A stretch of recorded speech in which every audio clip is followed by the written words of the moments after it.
A warm welcome to everyone to this course on legal and ethical aspects of use of AI in animal care. My name is Mrinalini Kochupillai. I also go by the short name of Nalini. If you are communicating with me via email or later on in Vienna in person during your student presentations, please do feel free to call me Nalini. It's easier, I guess. I will be doing a recorded lecture. I haven't done too many of these. So if you find there to be a problem with the audio or the video quality of this lecture, please do write to me and I will share my email ID soon, right now in the slides. So please, I would like to keep it as informal as necessary for you to be able to make the most out of this lecture. I will start sharing my screen now.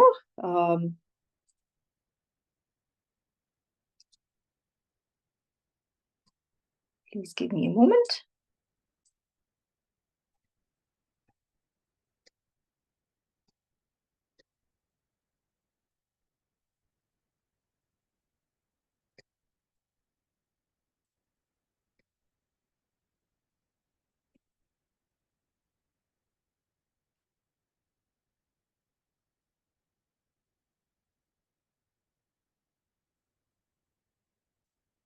Okay, here we go.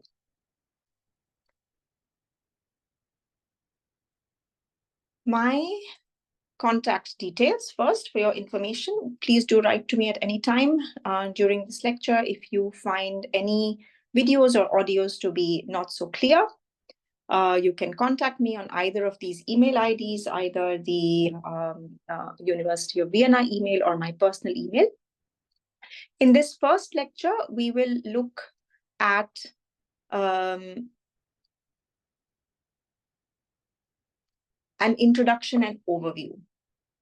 So we will see, for example, whether we will see the basic concepts first and foremost. So in this first lecture, we are just going to see the overview. And then in the next lecture, you can see each topic in detail.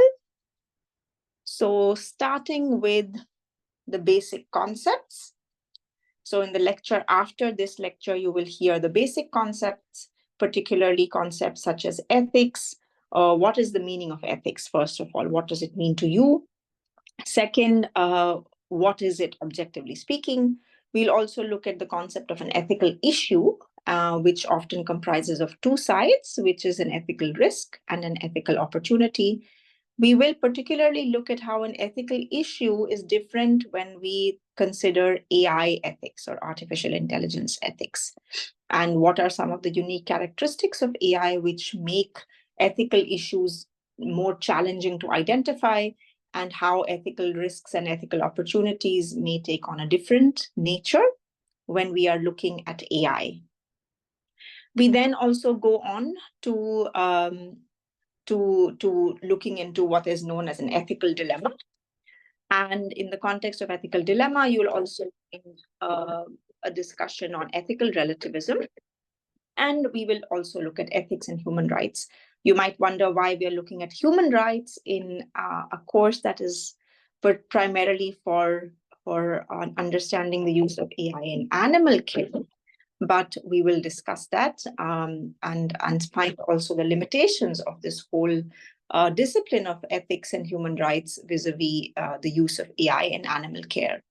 Now, what is important to note here in the overview lecture is that I will explain to you these concepts, these basic concepts, not only in the specific context of the use of AI in animal care, but also in terms of how the different understandings of ethical issues, different regulatory frameworks, different theories of ethics in the context of AI have evolved. What were some of the case studies outside of animal care, which led to the identification of major ethical issues in the context of AI? I believe that looking at these very important case studies will help not only give you a better understanding of why AI ethics, but will also help you understand the limitations of the concept of AI ethics, the limitations of these concepts vis-a-vis animal. So you might notice that many of the presumptions underlying AI ethics may not apply one-to-one when AI is used in the context of animal welfare or animal care. And this is an important understanding. So I will look, as I said, at these basic contexts also from a perspective beyond animal care. And the idea is to trigger your imagination, your curiosity, also to help you identify topics that you might want to choose for your student presentations. After going through these basic concepts, we will look at why we want to look at ethics in AI for animal care, and also understand the key ethical duties and guidelines that have been developed in the context of the use and dissemination of AI. And here, as I said, I will be looking at use cases of AI beyond animal care, with the aim of helping you understand the origin of the context and of the specific principles of AI ethics. But we'll also then look at different ethical theories and different ethical approaches, Western approaches, which are dominantly used for ethical decision making, and some of the approaches based in Eastern philosophy, which we have evolved over the last 4 years. Again, these Eastern approaches will have some limitations in the context of the use of AI in animal care, as do the Western approaches. And I do invite you throughout these lectures to think for yourself, what are the limitations and what are some of the ways in which these approaches can indeed be used for creating guidelines for AI ethics when it comes to their use, the use of AI in animal care or animal welfare. So after this, we will go into the all-important European AI Act, which was enacted earlier this year.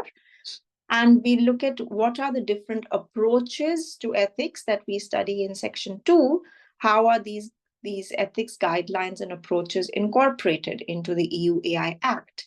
And here again, I would invite you to explore with me what are some of the shortcomings of the EU AI Act vis-a-vis animal care and the use of AI in animal care, and what are the implications of these limitations.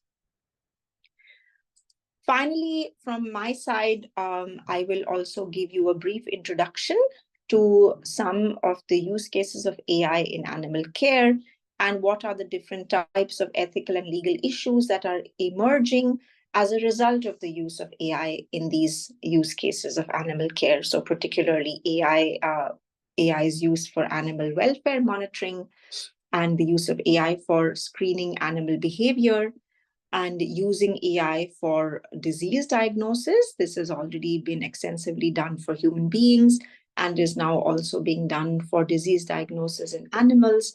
What are the ethical and legal issues that arise there? And then when we talk about precision animal farming, what are the benefits and limitations of using AI when we talk about precision animal farming?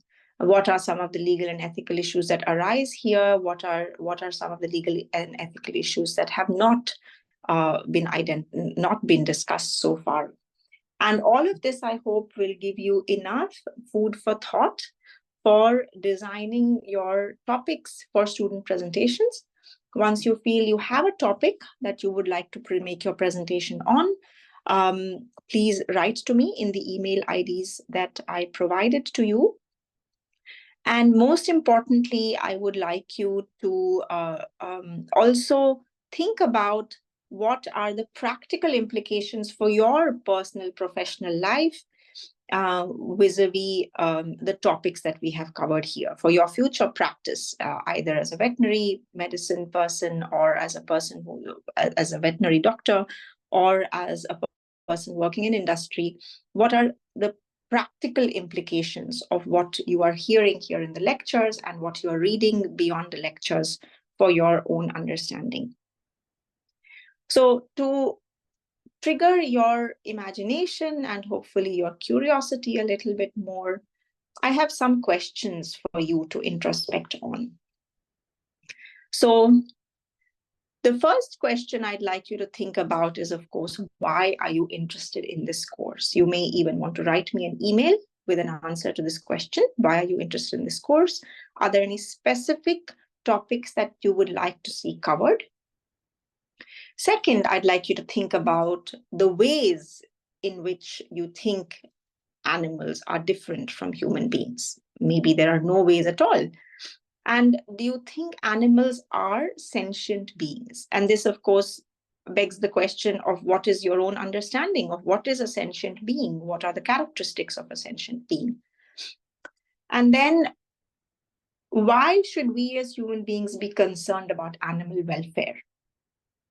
Do you think that we should be concerned about animal welfare at all? Are there some limitations to the degree to which we should be concerned about animal welfare? What are some of the specific parameters of animal welfare? And in the context of the use of AI in animal care, do you think animals are affected by AI or by other emerging technologies in the same way as we human beings are affected? And finally, do you think that commercial interests are in the present day or in the future going to get intertwined with animal welfare and ethics? And what do you think the implications of this are or can be?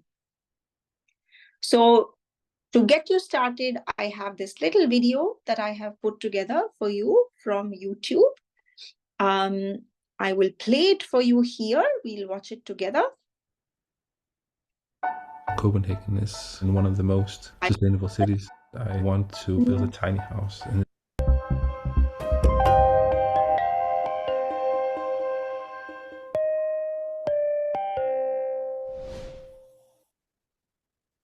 There are quite a few things that concern me about AI.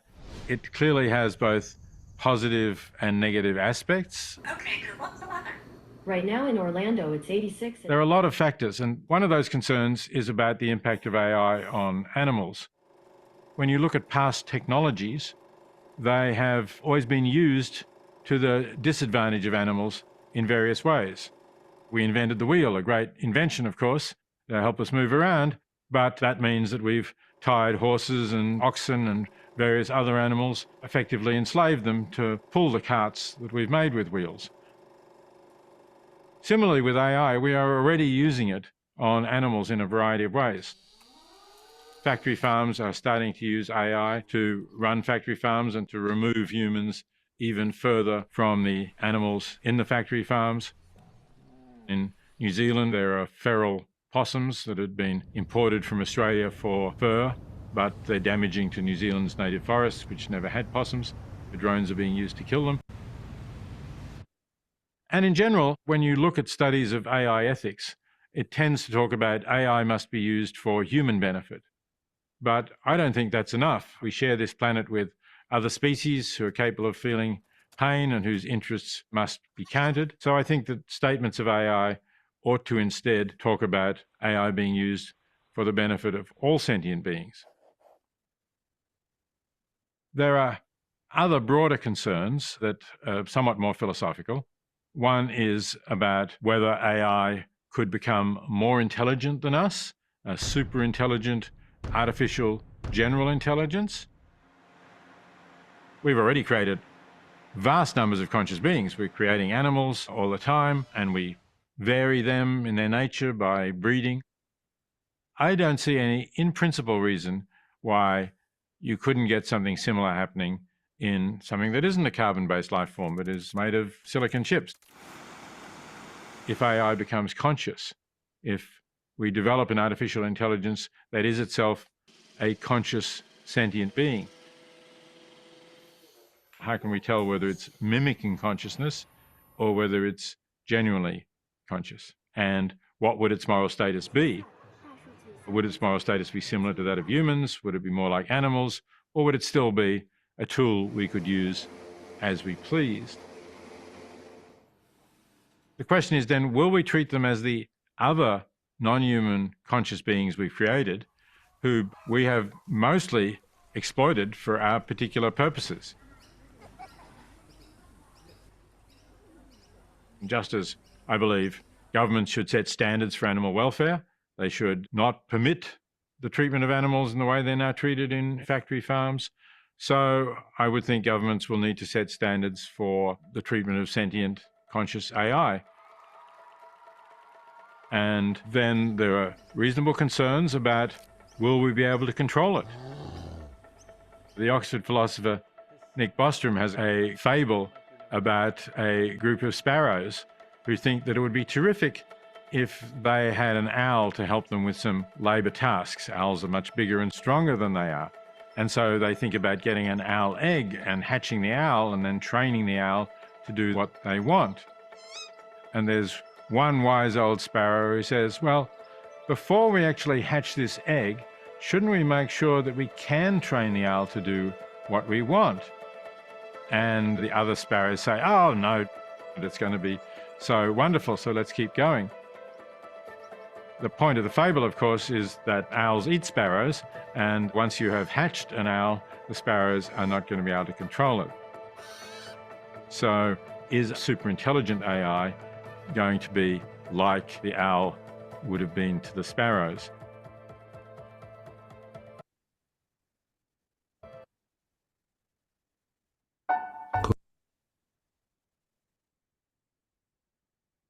So I hope that video has given you some food for initial thought. I'd also like you to look at this statement here. This is from a presentation by Professor Walter White on artificial intelligence, animal welfare, and the ethics of smart farming, which is available at this link on YouTube. It says here, animal farms have a moral obligation to implement smart farming AI technologies, since these technologies can improve animal welfare without diminishing productivity. So here are a few more questions to think about. What, in your view, may be some of the presumptions that underlie this statement? Does it mean that intensive animal farming is here to stay? And are consumers who are eating meat resigned to accepting family farming in the present and in the future? Do you know of any trends in this regard vis-a-vis consumer preferences? And what is smart farming at all? What does smart farming mean to you? And are there ways other than smart farming to go forward in the production of animals? Finally, I would like you to think about, if you especially are a veterinary medicine student, would you agree to treating farm animals and household pets with different standards of ethics? With this, I would like to stop today's first lecture. And I would invite you, as I said, to write to me with any preliminary questions or concerns, either about technical things like video quality or audio quality, or about the structure of the course. With that, I bid you farewell for today and look forward to hearing from you.